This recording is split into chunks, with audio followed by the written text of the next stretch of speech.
quieren quedarse en el coffee se quedan. ¿Sí? Ok. Bueno, a continuación tenemos la conferencia Hay razones para educar, a cargo del doctor Edwin Horta.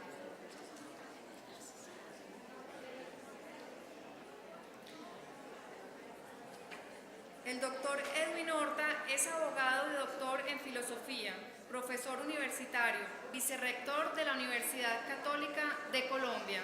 Le damos una cordial bienvenida.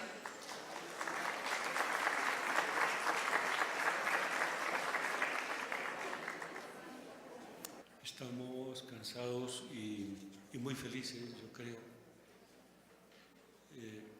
Me emocionó mucho este aplauso por este manifiesto. Creo que ese ya es o constituye el éxito de esta actividad. Voy a ser breve, por aquello de decir breve, 2 veces. Bueno, no tengo presentación, solamente para que no se distraigan allí.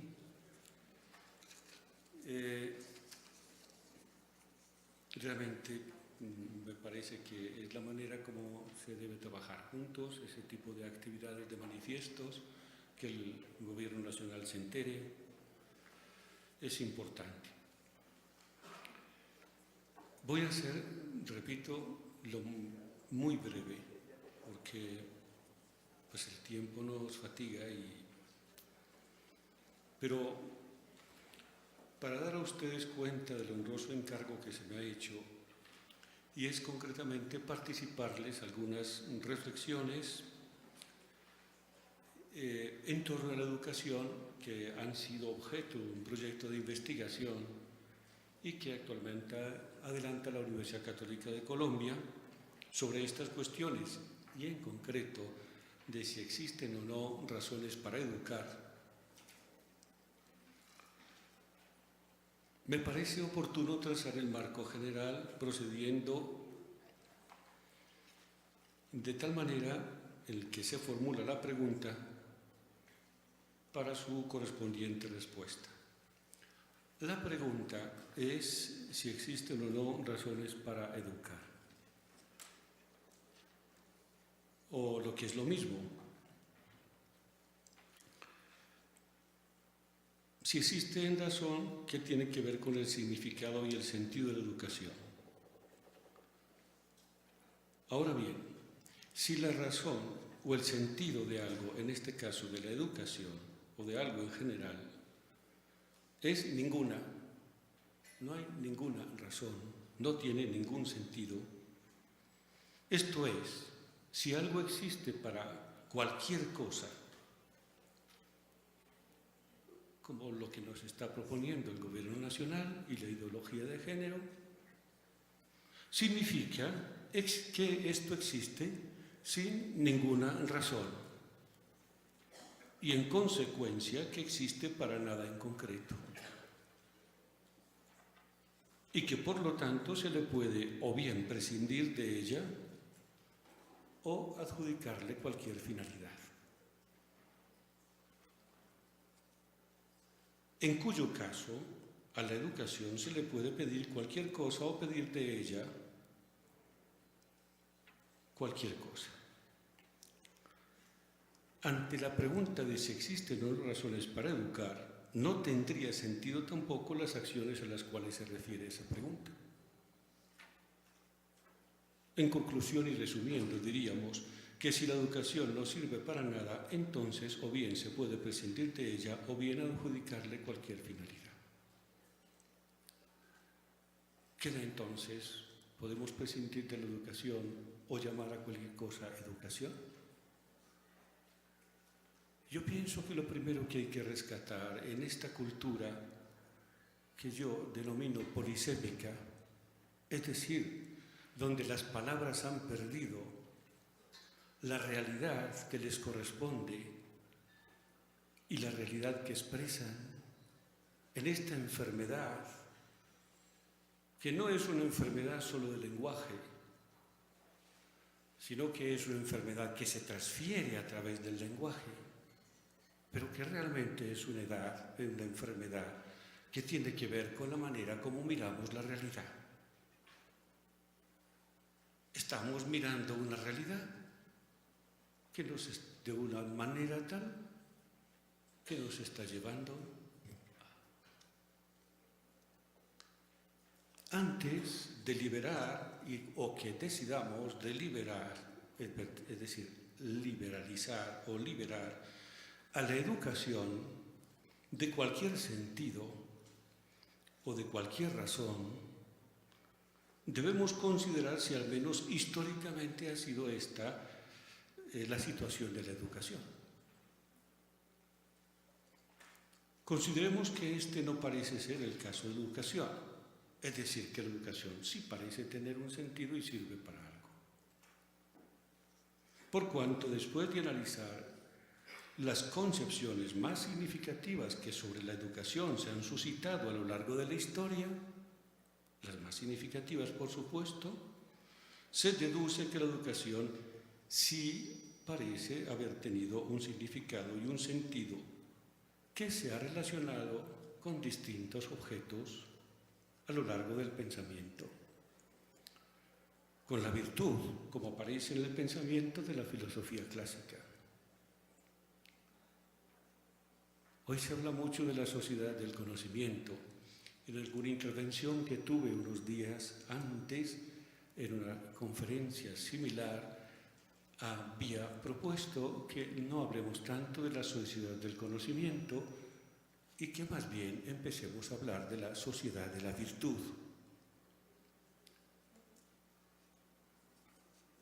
Necesitamos la sociedad de la virtud. Nos corresponde educar. Esa sociedad de la virtud era la que aparece, o lo que aparece más o menos deducible de la concepción que había de la educación en la filosofía clásica o filosofía perenne, o si ustedes quieren, filosofía realista. Más tarde, la concepción kantiana aparece que la educación es un saber para pensar correctamente. Dentro del racionalismo kantiano, el acto de razonamiento del pensamiento era precisamente aquello que constituía el fin de la educación. Más adelante, la sustitución de la virtud y del pensamiento por el bien común.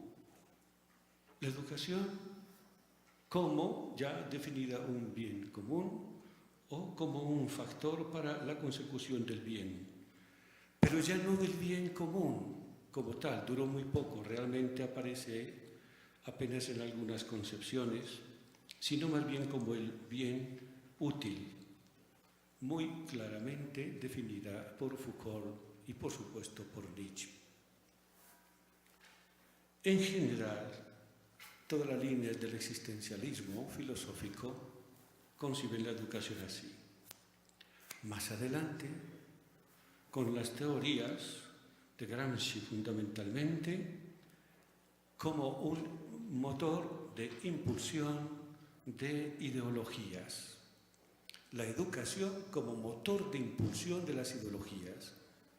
En las instituciones de educación hay, como ellos los denominan, trabajadores de la cultura, y son los que tienen que preparar la sociedad de mañana. Y según sean las ideologías que se inoculan, la sociedad de mañana será así. En este punto es cuando uno empieza a abrir un poco más los ojos ante la pregunta si hay razones para educar. Y por supuesto eso nos tiene que llevar, si es que las hay, cuáles son los verdaderos asuntos a los que hay que tener en cuenta. Más adelante no es la última esta que nos está aconteciendo, puede ser peor, porque todavía en la ideología se puede reaccionar. No, la educación actual, en el factor de riqueza económica, como fue establecido por el Premio Nobel de Economía Simon Herbert, un factor de riqueza. Las ideologías tienen quien las defienda, ante la invasión de la riqueza y las tentaciones de la riqueza, no hay nadie quien defienda con virtudes de pobreza. Pueden empeorar. Como transmisión de contenidos intelectuales.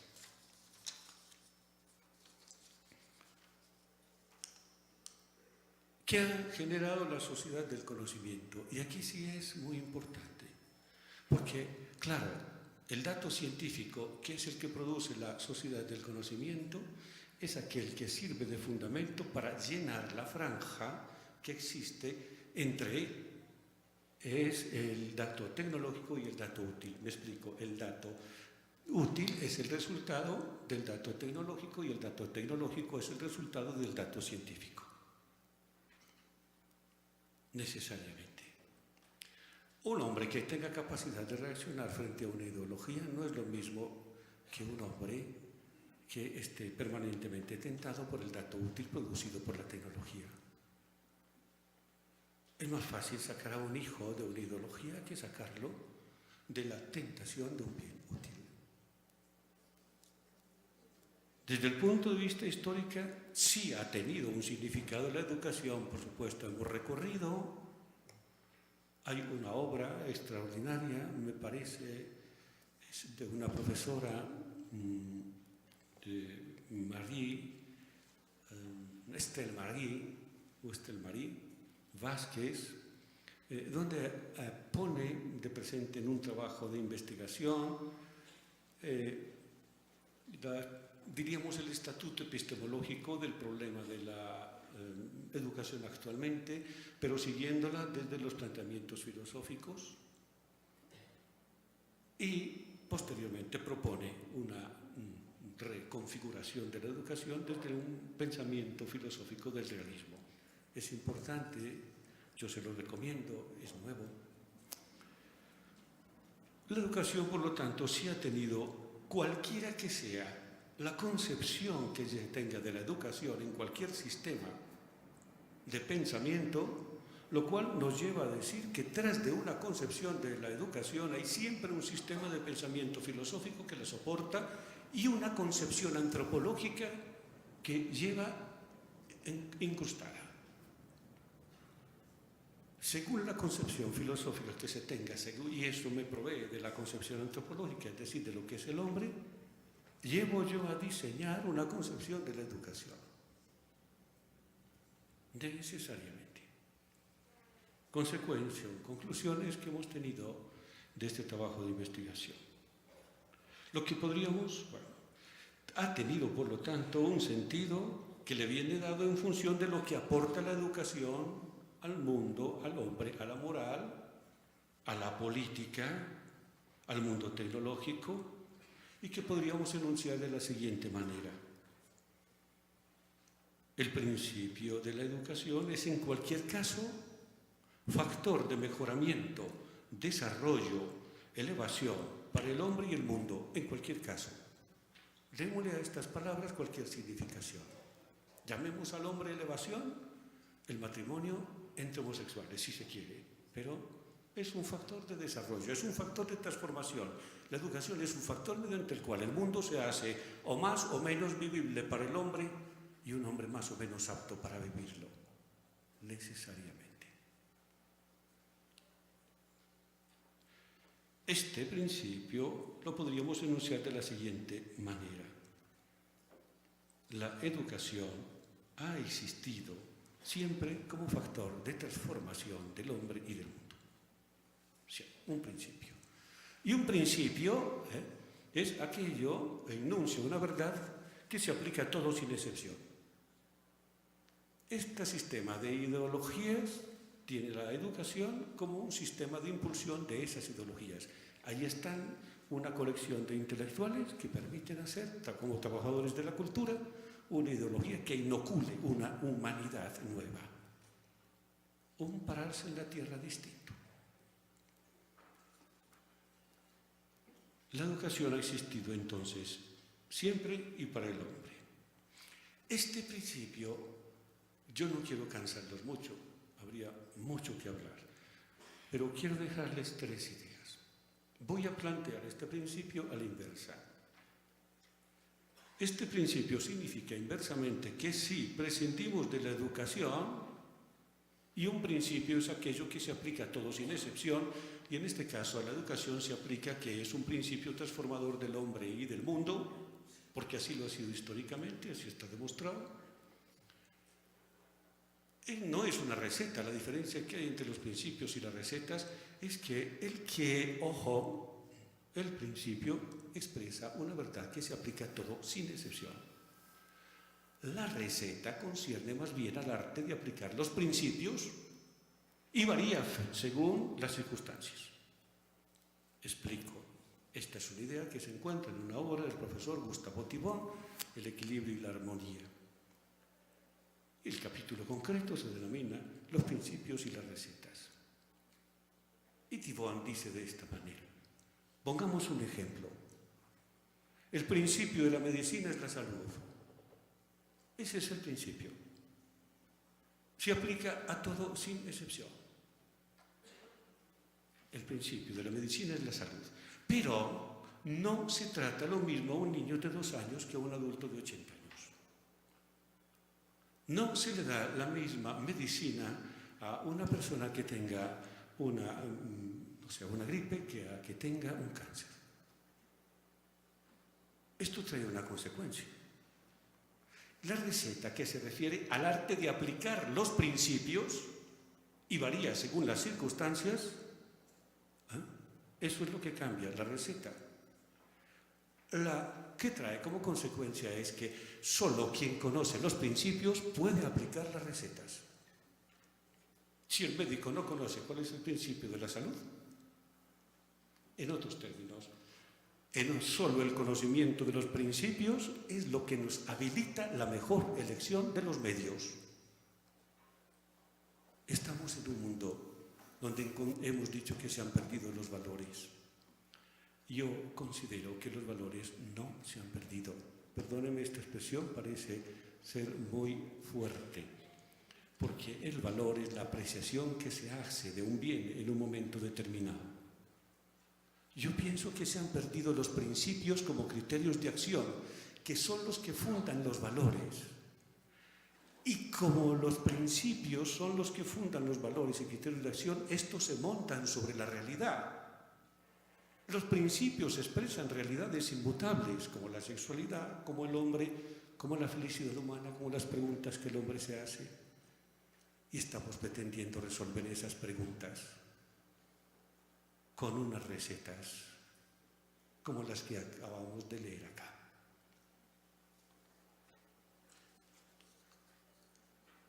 Este principio significa inversamente que si prescindimos de la educación, conculcamos por principio también las posibilidades de mejoramiento, de elevación, de desarrollo humano del hombre y del mundo conforme a él es. Estamos a portas de perder al hombre. Yo pienso que es lo primero que debe armar el educador de hoy en día, al hombre. Al hombre. Lo que nos llevaría a afirmar, evidentemente, es que si queremos el mejoramiento, el desarrollo y la educación del hombre y del mundo, entonces es necesaria, por principio, la educación. Razones para educar. La educación es necesaria con necesidad de fin y no solamente necesidad de medio. En otros términos, la educación es insustituible. No se puede sustituir por manipulaciones o ideologías. La educación tiene sentido concreto y específico. No podemos tolerar que a cualquier manipulación ideológica se le llame educación. Otra cosa que hay que defender, la enfermedad del lenguaje.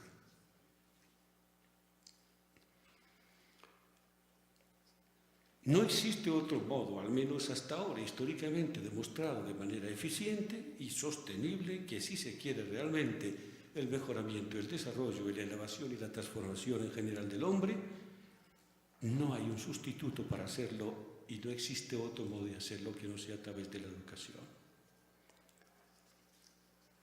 La pregunta es ahora mucho más compleja y más simple a la vez. La voy a plantear y ustedes la reflexionarán porque no los quiero cansar. ¿Es irrelevante para el hombre y para la vida humana adscribirle a la educación cualquier finalidad y cualquier razón? Es irrelevante. Es decir, sea lo que sea como yo entiendo por educación, lo que se entiende por educación, ni la vida ni el hombre sufren variaciones y se desarrollará siempre la vida humana de acuerdo a sus tensiones naturales propias.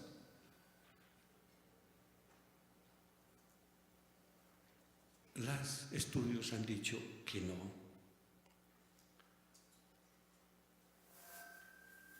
Si no nos hacemos esta pregunta, porque puede ocurrir que yo dependa en aspectos importantes para la humanidad, y por lo tanto es bueno responder a este interrogante antes de adscribirle a la educación una finalidad que no le corresponde.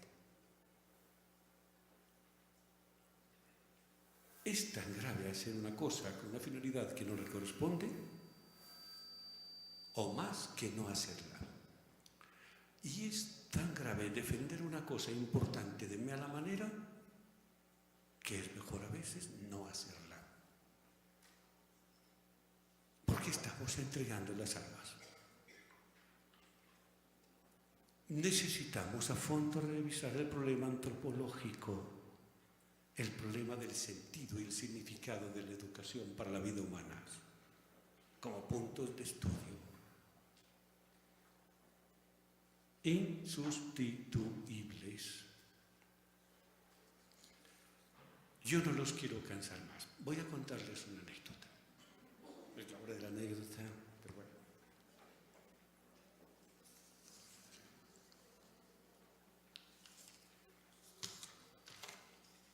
Tengo un deber de justicia que cumplir y la anécdota que decirles, y con eso termino. La anécdota es, voy primero a cumplir el deber de justicia que nos da un sentido de la educación. Y es algo que me sucedió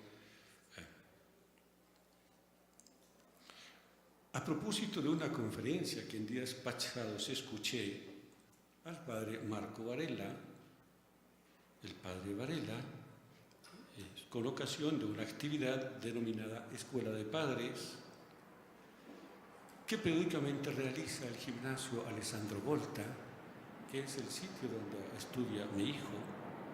El padre Marco Varela decía en aquella oportunidad que un padre de familia se había presentado al colegio bastante molesto porque al niño se le estaba obligando a comer. En el restaurante ponían los espaguetis, no lo sé, lo que sea, debe comérselos. Y el padre de familia fue muy bravo al colegio, diciendo, están obligando al niño a comer. Y vengo a reclamar eso. Le están quitando sus... No lo sé, ¿qué diría, no?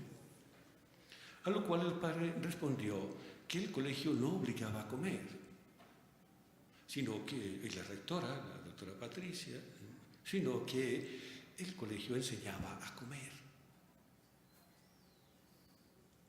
Enseñaba a comer, educaba a comer. ¿Y cómo es eso? Al niño, yo lo entiendo así, se le enseña así a usar los cubiertos, a la forma como se deben masticar los alimentos. Más tarde se le muestran las condiciones para que descubra la conveniencia o la inconveniencia de los alimentos para su salud. Como también se les enseña las cantidades y los tiempos. Aquí educamos a su hijo para comer, no le imponemos la comida. Ahora bien, hasta ahí la anécdota. Todo ello tiene sentido desde la conciencia que se forme en la persona acerca de lo que significa la alimentación y la buena alimentación para la vida humana. Educar, en su raíz etimológica, viene de extraer, sacar.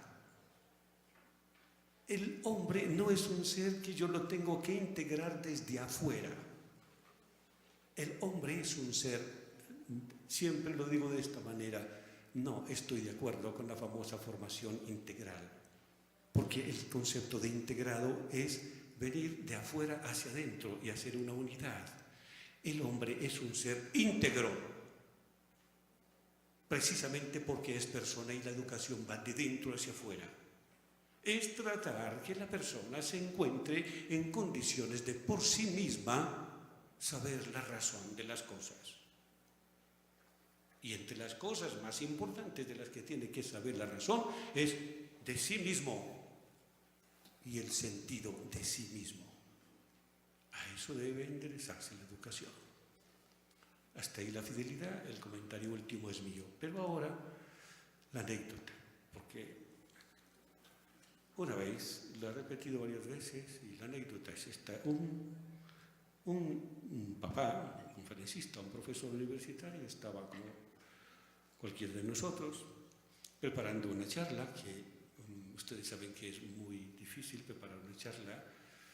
A mí me cuesta mucho, cada vez me cuesta más. Yo creo que, no sé, alguien me dijo ayer, lo que pasa es que seguramente está bloqueado, y cuando una persona se bloquea no hay nada que hacer. Total, dije, hasta aquí sigue preparando, ya no me dio estímulo, estoy bloqueado. Pero bien, así estaba el señor preparando la conferencia.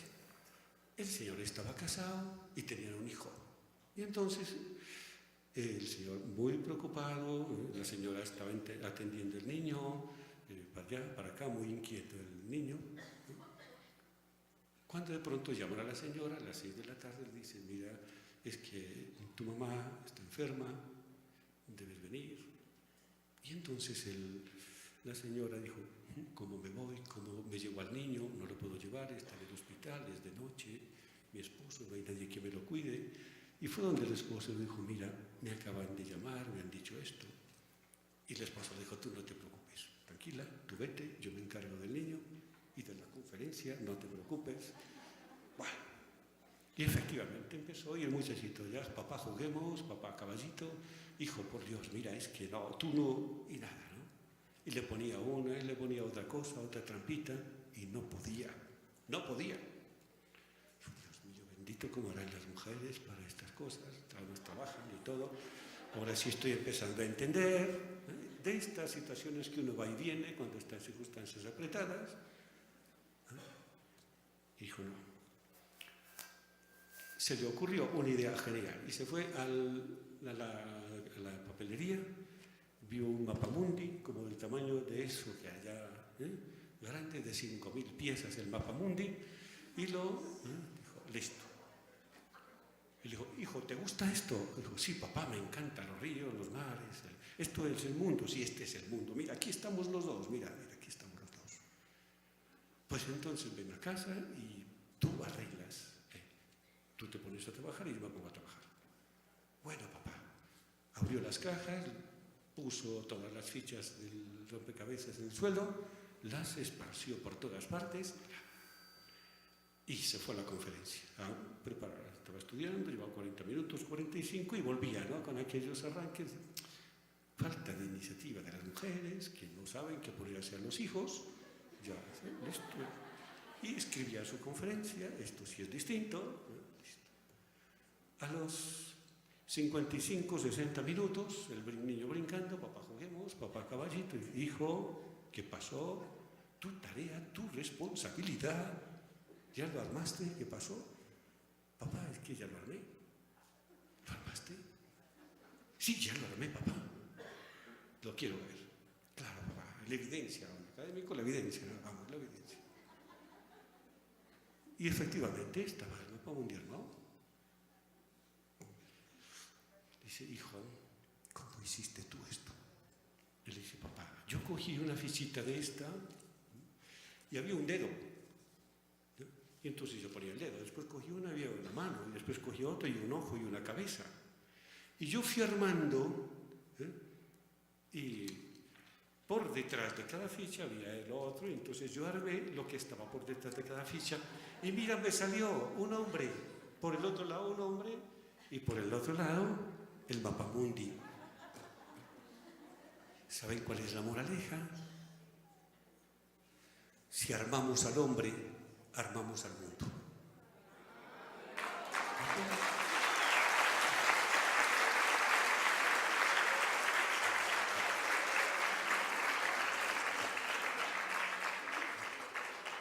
Muchísimas gracias. Muy amable por la paciencia.